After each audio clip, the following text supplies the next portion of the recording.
স্টেজে অপর্ণাকে দেখে পুরো চমকে ওঠে অপর্ণার মা। পুরোটা জানতে ভিডিওটিতে লাইক দিয়ে চ্যানেলটা সাবস্ক্রাইব করে দেখতে থাকুন।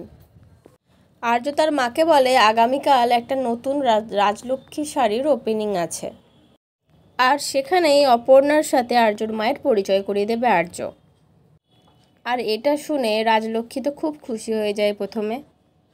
আর স্টেজে গিয়ে যখন আর্য অ্যানাউন্সমেন্ট করে যে ওয়েলকাম মিসেস অপর্ণা বসু, তোমাকে অনেক ধন্যবাদ রাজলক্ষ্মী শাড়িকে একটা ভালো জায়গায় নিয়ে যাওয়ার জন্য। আর তখনই অপর্ণা এগিয়ে আসে স্টেজের দিকে, আর অপর্ণাকে দেখে পুরো চমকে যায় রাজলক্ষ্মী। তারপরে দেখা যায় আর্য অপর্ণার কাছে গিয়ে বলে তোমাকে অনেক ধন্যবাদ আমার দেওয়া শাড়িটা পরার জন্য। তখন অপর্ণা বলে আশা করি এই শাড়িটার মান আমি রাখতে পেরেছি, কি বলেন? তারপরেই আর্য অপর্ণাকে পরিচয় করে দেয় আর্যর মায়ের সাথে। অপর্ণা গিয়ে রাজলক্ষ্মীকে প্রণাম করে। রাজলক্ষ্মী অপর্ণাকে দেখে একদম স্তব্ধ হয়ে যায়, অবাক হয়ে তাকিয়ে থাকে। তারপর মনে মনে ভাবতে থাকে অপর্ণার সাথে কি ওর আগেরও কোনো যোগাযোগ আছে? কেন বারবার ওকে দেখে এত চেনা মনে হয়? কেন বারবার দেখা হয়ে যায় ওর সাথে?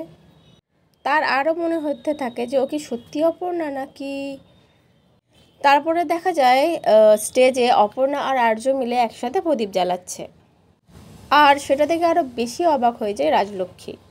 তো পরবর্তী আপডেট সবার আগে পেতে আমার চ্যানেলের সাথেই থেকো, চ্যানেলটাতে লাইক করে সাবস্ক্রাইব করে সাথে থেকো। সবাই ভালো থেকো, সুস্থ থেকো, ধন্যবাদ।